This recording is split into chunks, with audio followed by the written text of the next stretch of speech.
Hey everybody, welcome to another episode of What's for Dinner. I hope you're all doing well. It's about 4:30 on Monday afternoon and has nice cool sunny weather here today.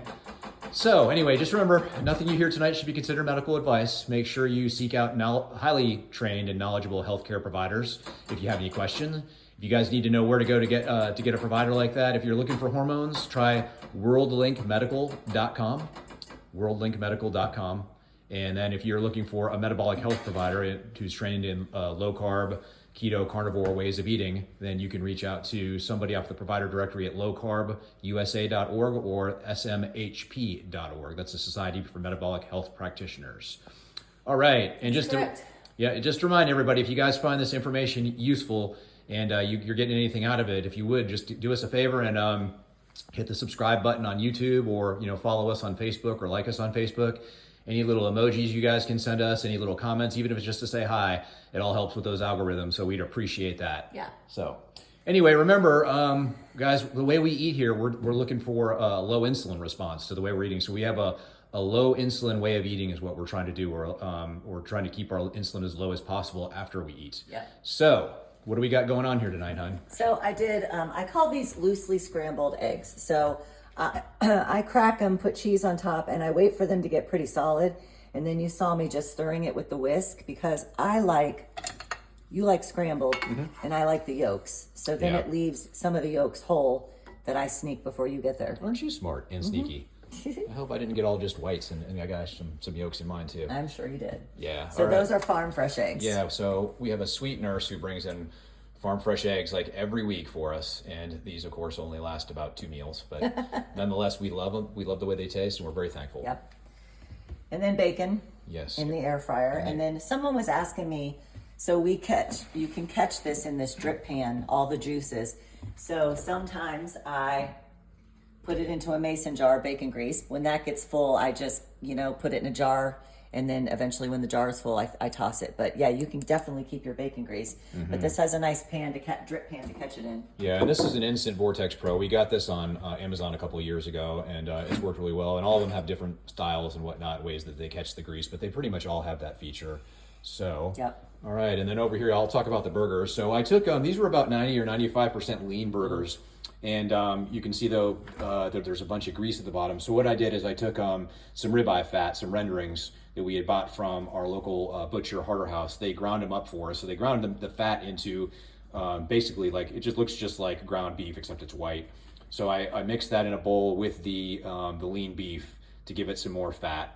And then what I'll do is I'll baste it in some avocado oil, and then I'll cover it with the Jane's Crazy mixed up seasoning there for a little bit of extra flavor. But the fat makes all the difference. And Teresa, did you want to show that? Oh yeah, then I get a spoon, and then I put my burger on my plate, and then I pour more grease over it.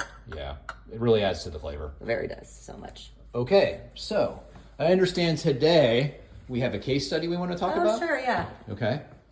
So this is a prime example of you're going to go to your primary or your GYN, and you're going to tell them I can't lose weight. This woman is 27 years old. She weighs 286 pounds, and she's 5'11". She's pretty tall, but she has weight issues, and they're going to tell her that everything is normal. They aren't going to be able to figure it out. So Come over here. So, well, first of all, she went to a GYN. She said everything is normal. She went to another GYN and ran her fasting insulin or elevated testosterone, or her testosterone, both were elevated, which shows PCOS. But then what? So someone at one time knew she had PCOS. They put her on the oral birth control, oral contraceptive pill from age 18 to 26. So that's going to suppress the PCOS symptoms, but the only way to get rid of them is to change your food. And she wanted to know why she can't lose weight. And this is why. Because her fasting insulin is 20.3. The lab range for Quest, anything normal, anything under 18.4 is normal. My range is 3 to 4. So let's stop here. You cannot lose weight like this because you have too much insulin on board. And that's keeping you in fat storage mode. So she's 286 pounds. So it's clear she has energy, stored energy. She just can't tap into it because this insulin is blocking it, okay?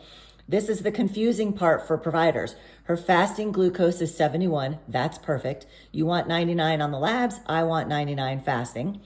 That's perfect. And the only other thing they check, although they might not at 27, is your hemoglobin A1C. Remember, this is the corporate medicine's diagnostic tool for diabetes. If this is normal, hers is, they're going to miss it. And by the time this gets abnormal, you're sick for 10 or 15 years doing damage. So her A1C is 5.3.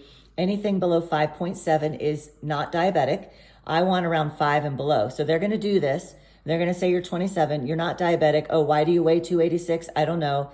Can't explain it. Must be genetics, obesity, blah, blah, blah.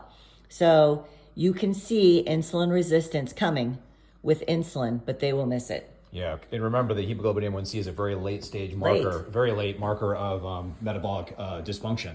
So she's 27. Young people compensate really well. By the time her A1C gets out of range high to alert a provider she has something, her insulin is now going to be at 30 or 40, and she's damaging her small vessels. So the heart, the eyes, the brain, the kidney, the penis in men for ED. Whenever guys tell me they have even a pinch of ED, I first think sugar issues. You have small microvessels feeding the eyes and the kidneys and all the places I just said, feeding the penis too. And when it gets mucked up with sugar and clogged, then you're not getting blood flow to vasodilate the penis. Gotcha. And that will help men because they love their penis. Well, of course. So this is why we talk about this this low insulin way of eating. Yes. Is because the insulin. Remember, insulin is the fat storage hormone. And so if you think of like animals who hibernate, getting their insulin really high and storing as much of the food they're eating as fat before they go into hibernation is really important. And the same thing works with us too.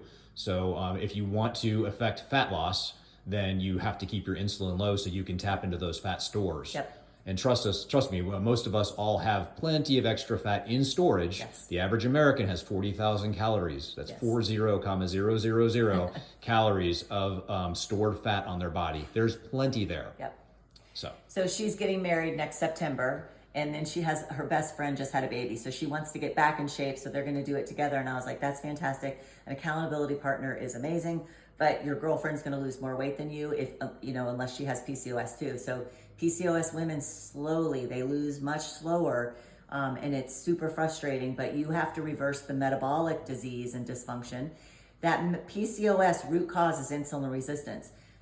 Most providers don't know that, GYNs included. So you have to change your food. To change PCOS, you're going to have to do 20 to 30 grams of carbs a day or less. And don't do calculus problems with subtracting fiber and alcohols and getting net carbs and all that.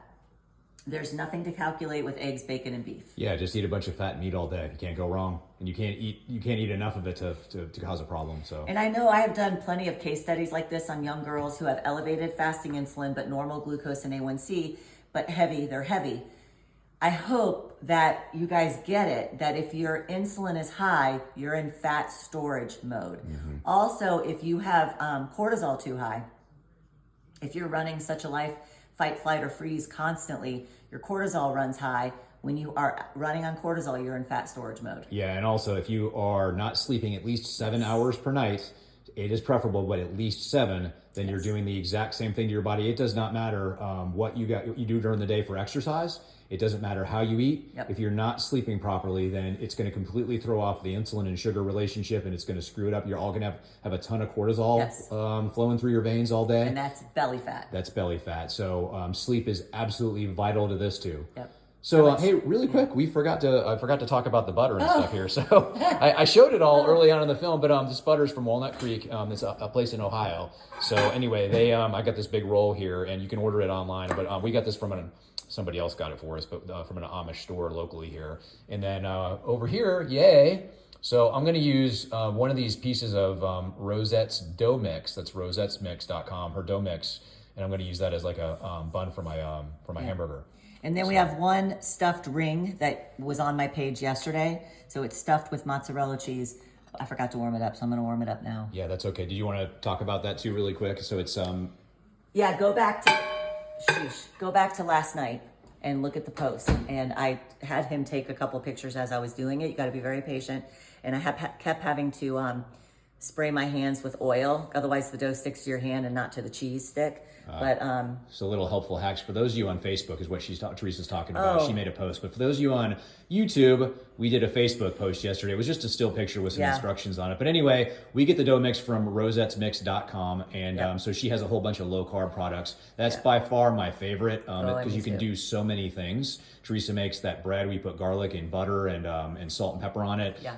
You can do it for dessert and cinnamon rolls. Oh, cinnamon in it. If you can make homemade jelly and put jellies and jams on it that are low sugar. So it's not rocket science, but this is about the third time I've tried it. So I take a mozzarella stick, I cut it in half, and then one of those halves, I put the dough around it and put it in my donut pan. And then the other half, I have to cut a little snip off the end because it's not as far around, and then roll the dough and then kind of stick it together end to end so it looks like a ring. But you have to be have to be patient. Yep, for sure. All right, guys. Well, did you have anything else you wanted to cover, hon? How far are we? We are over time. We're at 11 minutes and 10 seconds. So, all right, guys. Well, as always, let us know if you guys have any questions. Share with us what you're having for dinner. And we love you guys, and we will see you all next time. Take care. Bye.